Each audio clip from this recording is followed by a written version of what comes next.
मोटे तौर पर जम्मू कश्मीर के हर इलाके में मैं गया था। पुंछ राजौरी नहीं आ सका था, इसलिए हम और चीफ सेक्रेटरी साहब और हमारे प्रशासन के अनेक वरिष्ठ अधिकारी हैं। मौके पर आकर के हमने अपनी आंखों से देखा है और उस दर्द को हमने महसूस किया है।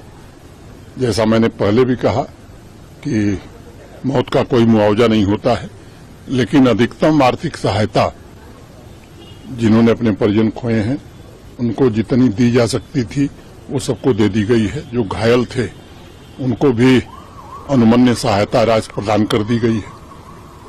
ईश्वर की कृपा से घायलों में सभी लोग ठीक हैं। मैं ईश्वर से प्रार्थना करता हूं कि वो जल्दी से स्वस्थ हो जाएं। एक बड़ा फैसला हम लोगों ने किया है कि जो भी पाकिस्तान की बमबारी में शहीद हुए हैं जम्मू कश्मीर के नागरिक, उनके नेक्स्ट ऑफ किन, उनके एक परिजन को सरकारी नौकरी अविलंब हम देंगे। बंकर की जरूरत है। अभी डिस्ट्रिक्ट एडमिनिस्ट्रेशन ने एक प्रेजेंटेशन किया है, उसको भी एसआरई सिक्योरिटी रिलेटेड एक्सपेंडिचर के तहत अब जरूरतें ज्यादा महसूस हो रही हैं तो उस काम को भी प्राथमिकता पर लिया जाएगा। अनेक लोगों के घर तबाह हुए हैं, व्यावसायिक प्रतिष्ठान तबाह हुए हैं।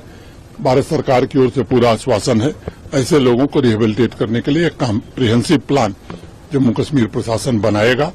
हमारे एडमिनिस्ट्रेशन के लोग अभी आइडेंटिफिकेशन का काम कर रहे हैं। एक बार वो हो जाएगा तो इस प्रक्रिया को भी जल्दी पूरा करेंगे।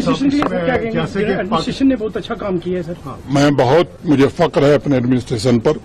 एक तो राजकुमार थापा जैसे बहादुर अधिकारी ने शहादत दी लोगों की मदद करने में, और नीचे से लेकर के ऊपर तक के सभी अधिकारी मैं समझता हूं कि अपनी जान की परवाह किए बिना आवाम की खिदमत में सदैव डटे रहे।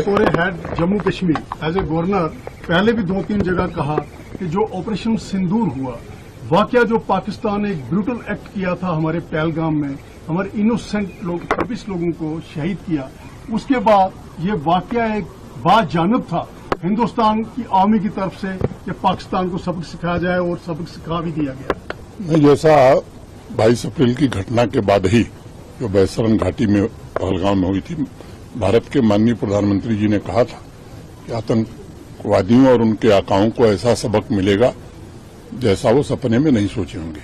पूरा देश आज गौरवान्वित महसूस कर रहा है भारतीय सेनाओं पर, जिन्होंने बड़े ही सटीक ढंग से, संवेदनशील ढंग से वहीं आक्रमण किया जहां आतंकवादी थे या उनके कैंप थे। सैकड़ों से ज्यादा आतंकवादी मारे गए।